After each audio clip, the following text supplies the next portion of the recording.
Hello. അപ്പോൾ back to my vlog. അപ്പോൾ കുറേയായി മൂന്നാഴ്ചയോളമായി ഞാൻ വ്ളോഗൊന്നും ഇടാത്തത്. ചെറിയ ഷോർട്സ് കുക്കിംഗ് വീഡിയോസ് മാത്രമായിരുന്നു ഇട്ടുകൊണ്ടിരുന്നത്. അപ്പോൾ പുറത്തൊന്നും പോകാത്തതുകൊണ്ട് തന്നെ വ്ളോഗ് കുറച്ചായിട്ട് ഞാൻ ഇടാണ്ടിരുന്നു. അപ്പോൾ ഇന്ന് എന്തായാലും ഞാൻ ജസ്റ്റ് ഒന്ന് പുറത്ത് പോകാമെന്ന് വിചാരിച്ച്. അപ്പോൾ തലശ്ശേരിയിലുള്ള ഒരുപാട് സ്ഥലങ്ങളെല്ലാം ഞാൻ എൻ്റെ മുന്നേ വീഡിയോസിലെല്ലാം കാണിച്ചിട്ടുണ്ടായിരുന്നു. അപ്പോൾ ഇന്ന് ഞാൻ പോകുന്നത് തലശ്ശേരി ഫോർട്ടിലാണ്. നിങ്ങൾ കണ്ട പോസ്റ്റ് പോലെ തന്നെ തലശ്ശേരി ഫോർട്ട്, അതായത് തലശ്ശേരി കോട്ട, അവിടത്തേക്കാണ് ഇന്നത്തെ എൻ്റെ യാത്ര. അപ്പോൾ ഇന്ന് ഉമ്മാനെല്ലാം കൂട്ടിയിട്ട് തലശ്ശേരി കോട്ട കാണാൻ വേണ്ടിയിട്ട് പോകാമെന്ന് വിചാരിച്ച്. എത്രയോ വർഷം മുന്നേ ഉള്ളൊരു കോട്ട. ഞാൻ ജനിച്ചതിന് ശേഷം ഫസ്റ്റ് ടൈമാണ് ഇങ്ങോട്ടേക്കെല്ലാം വരുന്നത്. അപ്പോൾ നമ്മൾ പഠിക്കുന്ന സമയത്ത് സ്കൂളിലെല്ലാം ടൂറ് വന്നിട്ടുണ്ടായിരുന്നത് ഈ തലശ്ശേരി കോട്ട കാണാൻ വേണ്ടിയിട്ട് ആയിരുന്നു. അപ്പോൾ ആ ഒരു സമയത്തൊന്നും വീട്ടിൽ നിന്ന് വിടാത്തതുകൊണ്ട് തന്നെ ഞാൻ ഈ തലശ്ശേരി കോട്ട ഇതുവരെ ഞാൻ കണ്ടിട്ടില്ല. അപ്പോൾ ആദ്യമായിട്ട് ഇപ്പോൾ ഈ വ്ളോഗ് എടുക്കുന്ന സമയത്താണ് ഞാനിവിടെ കാണുന്നതും ഇവിടെ വരുന്നതല്ലോ. അപ്പോൾ ഒരു നല്ല സ്റ്റെപ്പ് ഉണ്ടായിരുന്നു കയറാൻ വേണ്ടിയിട്ട്. അപ്പോൾ അത് കയറി നമ്മളെ ഫസ്റ്റ് എൻട്രൻസ് ആണിത്. അപ്പോൾ കയറി വന്ന പാടെ നല്ലൊരു എന്താ പറയുക, നല്ലൊരു നൊസ്റ്റാൾജിക് ഫീൽ ചെയ്യുന്നൊരു ജിയോഗ്രഫിക്കൽ എന്താ പറയുക ഒരു രീതിയാണ് ഇവിടെ കണ്ടത്. നമുക്ക് കയറിയപാടെ ഇങ്ങനെ രണ്ട് പോസ്റ്റർ ഇവിടെ കാണാം. അതൊന്ന് ഇവിടെ ബിഹേവ് ചെയ്യേണ്ട ഒരു രീതിയെക്കുറിച്ചിട്ട് ഇവിടെ എക്സ്പ്ലെയിൻ ചെയ്തതാണ്. ഓരോരോ പോയിൻ്റായിട്ട് നമുക്ക് പറഞ്ഞു തന്നിട്ടുണ്ട്. വേറൊന്ന് നമ്മൾ ആർക്കിയോളജിക്കലി റിലേറ്റഡ് ആയിട്ടുള്ള കുറച്ച് കാര്യങ്ങളാണ്. അപ്പോൾ ഇതാണ് അപ്പോൾ നമ്മൾ കുറച്ചുകൂടി മുന്നോട്ട് വന്നാൽ കാണുന്ന ഒരു കാഴ്ചയാണിത്.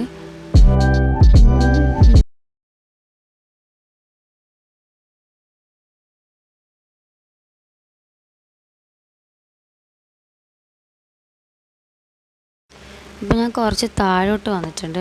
താഴോട്ട് വന്ന് ഇവിടെ ഞാനിപ്പോൾ ഒരു ഗേറ്റ് കാണിക്കുന്നത് ഇവിടുത്തെ ഒരു എന്താ പറയുക, ഒരു സ്കൂളിൻ്റെ കോമ്പൗണ്ടിലൊരു അതിര് വെച്ചൊരു ഗേറ്റാണ്. അപ്പോൾ ആ ഗേറ്റ് കടന്ന് ഞാനൊരു സ്റ്റെപ്പ് കയറിയിട്ടുണ്ട്. അപ്പോൾ സ്റ്റെപ്പ് കയറിയതിന് ശേഷമുള്ളൊരു വഴിയാണിത്. കോട്ട എന്ന് പറയുന്നത് പോലെ തന്നെ ഒരുപാട് ഒളിത്താവളങ്ങൾ അങ്ങനെയുള്ളൊരു രീതിയിലാണ് ഇപ്പോൾ ഈ ഇതൊരു നിർമ്മിച്ചിരിക്കുന്നത്. എവിടെ പോയാലും നമുക്ക് കുറേ സ്റ്റെപ്പും കാര്യങ്ങളും, അത് കയറിക്കഴിഞ്ഞാൽ വീണ്ടും സ്റ്റെപ്പ്, അത് കയറിക്കഴിഞ്ഞാൽ അവിടെയും കാഴ്ചകൾ, അങ്ങനെ നമ്മൾ വന്ന വഴിക്കൊന്നല്ല തിരിച്ചു പോരുക. അത്രയ്ക്ക് ഡിഫിക്കൽട്ടായിട്ടുള്ള കുറേ ഭൂമിയുടെ സ്ട്രക്ചർ ആണ് ഇവിടെ ഉള്ളത്. സ്ട്രക്ചർ ആ ഒരു രീതിയിലാണ് ഇവിടെ പണിതിട്ടുള്ളത്. ഇത് നമ്മൾ ചരിത്രപരമായിട്ട് ഇതിൻ്റെ ഒരു സ്റ്റോറി നോക്കുകയാണെങ്കിൽ അറബിക്കടലിനോട് ചേർന്നിട്ട് സ്ഥിതി ചെയ്യുന്ന ഒരു കോട്ടയാണിത്. അപ്പോൾ ഇത് നിർമ്മിച്ചത് ബ്രിട്ടീഷ് ഈസ്റ്റ് ഇന്ത്യ കമ്പനി. അപ്പോൾ 1708 അവർ ഇവിടെ വന്നിട്ട്, അതിന് മുന്നേ വന്നിട്ട് കുരുമുളക് ആ ഒരു കച്ചവടത്തിൻ്റെ എല്ലാ സ്റ്റോറീസ് നമുക്ക് ഹിസ്റ്ററിയെല്ലാം നമുക്ക് അറിയുന്നതാണ്. അപ്പോൾ കച്ചവടത്തിന് വേണ്ടി വന്ന അവരുടെ എന്താ പറയുക, അവർക്ക് വേണ്ട സൗകര്യത്തിന് വേണ്ടിയിട്ട്, കച്ചവടത്തിൻ്റെ ആവശ്യത്തിനും പിന്നെ സൈനികത്തിൻ്റെ ആവശ്യത്തിനൊക്കെ വേണ്ടിയിട്ടാണ് ഇവിടെ 1708 ഇങ്ങനെ ഒരു കോട്ട ഇവിടെ നിർമ്മിക്കുന്നത്. അപ്പോൾ അറബിക്കടലിനോട് ചേർന്നിട്ട് അവർക്ക് വ്യാപാരം ഒക്കെ ഈസിയാക്കാൻ വേണ്ടിയിട്ടാണ് എന്നാണ് ഈ ചരിത്രത്തിൽ നിന്ന് നമുക്കൊക്കെ മനസ്സിലാവുന്നത്. അപ്പോൾ ഞാൻ ഏറ്റവും മുകളിലത്തെ ഒരു നിലയിൽ വന്നപ്പോൾ ഉള്ളൊരു കാഴ്ച ഇത്. ഭയങ്കരമായിട്ടുള്ളൊരു വെയിൽ ഉള്ളതുകൊണ്ട് തന്നെ അധികം ഇവിടെ നിൽക്കാനൊന്നും പറ്റില്ല. എന്നെപ്പോലെ കുറേ പേരുണ്ടായിരുന്നു ഇവിടെ വീഡിയോസൊക്കെ എടുക്കാൻ വേണ്ടിയിട്ട്. നമ്മൾ ഏത് ഭാഗത്ത് പോയാലും അവിടെ ജസ്റ്റ് ഒരു പോട്ടിട്ട് വെച്ച ജസ്റ്റ് ഒരു ഗ്രില്ലിട്ട് വെച്ചിട്ടുള്ള ഒരു സംഭവങ്ങൾ കാണാം. അതെന്താണെന്ന് എനിക്ക് മനസ്സിലായിക്കില്ല. എന്തിനു വേണ്ടിയിട്ടാണ് അതവർ പൂട്ടി വെച്ചിരിക്കുന്നതെന്ന്. ഒരു 3-4 സ്ഥലത്ത് ഇങ്ങനെ പൂട്ടി വെച്ചിട്ടുണ്ട്. അതിൻ്റെ ഉള്ളിൽ എന്തായിരിക്കും എന്നുള്ളത് എന്തിനു വേണ്ടിയിട്ടാണ് അത് ഈ ഒരു സ്ട്രക്ചറിൽ നിർമ്മിച്ചതെന്നുള്ളത് ഒരു സീക്രട്ട് തന്നെ ആയിരിക്കും. അപ്പോൾ ടിപ്പു സുൽത്താൻ എന്ന് പറഞ്ഞ അവരായിരുന്നു ഈ ഒരു കോട്ട ബ്രിട്ടീഷുകാരുടെ കയ്യിൽ നിന്നും യുദ്ധത്തിന് ശേഷം പിടിച്ചു വാങ്ങിയത്.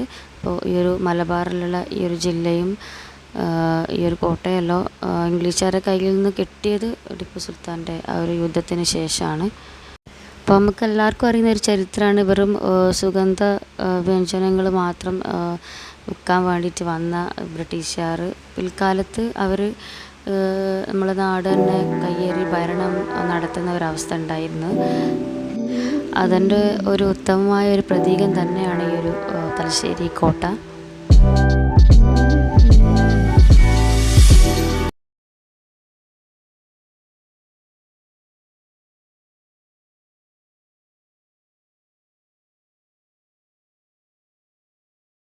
ഇപ്പോൾ ഈ കാണുന്നത് രഹസ്യ തുരങ്കങ്ങളാണെന്നാണ് എനിക്ക് അവിടെ ഒരാളോട് ചോദിച്ചപ്പോൾ മനസ്സിലായത്. അപ്പോൾ ഇത് എത്രത്തോളം സത്യമാണെന്ന് എനിക്കറിയില്ല. എന്നാലും ഇങ്ങനെ താഴ്ത്തി വെച്ചിട്ടുള്ളതെല്ലാം അവർ കച്ചവടത്തിന് വേണ്ടിയിട്ട്, പിന്നെ സൈനിക ആവശ്യത്തിന് വേണ്ടിയിട്ട്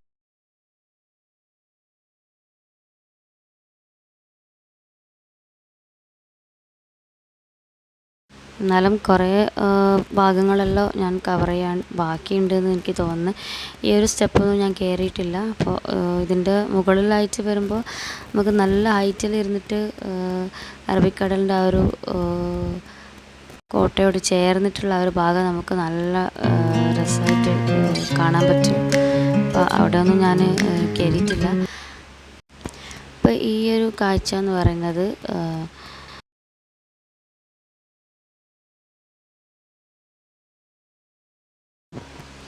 അപ്പോൾ ഈ ഒരു ഭാഗത്ത് നിന്നാണ് അറബിക്കടലിൻ്റെ ആ ഒരു നമ്മളെ കടൽ, തലശ്ശേരിയിലെ അറബിക്കടലിനോട് ചേർന്നിട്ടുള്ള ഒരു ഭാഗം നമുക്ക് നല്ല രസമായിട്ട് ഇവിടുന്ന് വീക്ഷിക്കാൻ കഴിയും. അപ്പോൾ ഇതിൽ നന്നായിട്ട് കാണണം എങ്കിൽ നമ്മൾ നേരത്തെ ആ കണ്ട സ്റ്റെപ്പിൻ്റെ മുകളിൽ കൂടി കയറി എന്നാൽ നല്ല വ്യൂ കിട്ടുന്നതാണ്.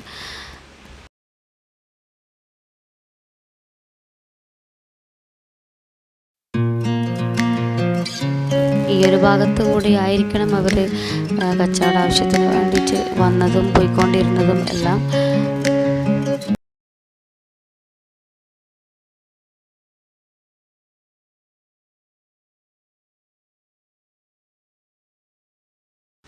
ഈ ഒരു കിണർ പണ്ട് കാലത്ത് ആ ഒരു കോട്ട എടുക്കുന്ന സമയത്ത് അന്നുള്ളതാണ് കേട്ടോ. അപ്പോൾ ഇതിനൊരു മാറ്റമൊന്നും വന്നിട്ടില്ല. ഇവിടെ ഒരു പ്രത്യേകതരം ചെടികൾ കിണറിനോട് ചേർന്നിട്ട് അവർ ഉണ്ടാക്കിയിട്ടുണ്ട്. അപ്പോൾ ഇത് കാണാൻ നല്ല ഭംഗിയുണ്ട്.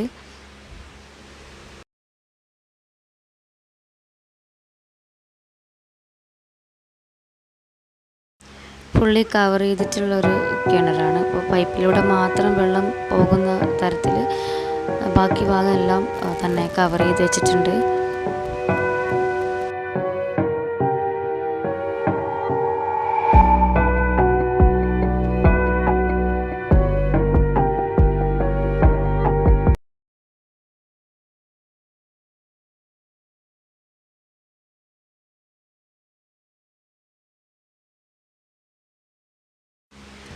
പിന്നെ ഇവിടെ കാണാൻ പറ്റിയൊരു ഏറ്റവും നല്ല കാഴ്ച എന്ന് പറയുന്നത് ഒരു 3-4 ആൽമരം ഞാൻ കണ്ടിട്ടുണ്ട്. അപ്പോൾ ആൽമരം അതിനോട് ചേർന്നിട്ട് ഇരിക്കാൻ പാകത്തിലുള്ളൊരു തണൽ, അത് നല്ല രസമാണ്. അവിടെ ഇരുന്നിട്ട് നമ്മൾ കുറേ സമയം സ്പെൻഡ് ചെയ്യുമ്പോൾ ഒരു നല്ല ഒരു ഫീലിങ്സ് തന്നെയാണ് കിട്ടുക.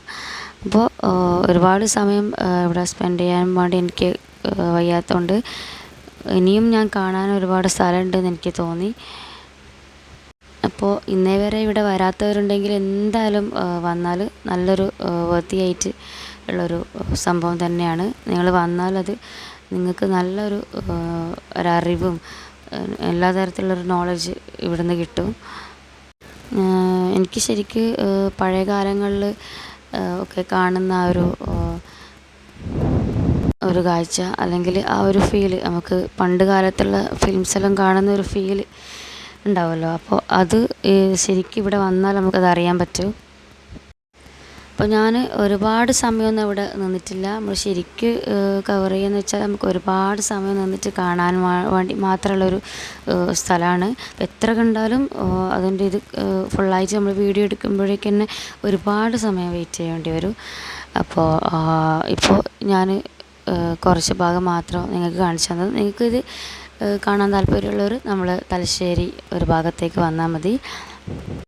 അപ്പോൾ പണ്ട് ക്ലാസ്സുകളിലെല്ലാം ഹിസ്റ്ററി, ചരിത്രം എടുക്കുന്ന അധ്യാപകർ നമുക്ക് കുറേ കാര്യങ്ങളൊക്കെ ഷെയർ ചെയ്ത് തരും. അപ്പോൾ ആ ഒരു കൂട്ടത്തിൽപ്പെട്ട ഒരു തലശ്ശേരി കോട്ട ഇപ്പോഴെങ്കിലും കാണാൻ പറ്റിയില്ലെങ്കിൽ അതൊരു ഭയങ്കര നഷ്ടമായിരിക്കും. എന്തായാലും ഈ ഒരു വീഡിയോ എല്ലാവരും കണ്ടു എന്ന് വിചാരിക്കുന്നു.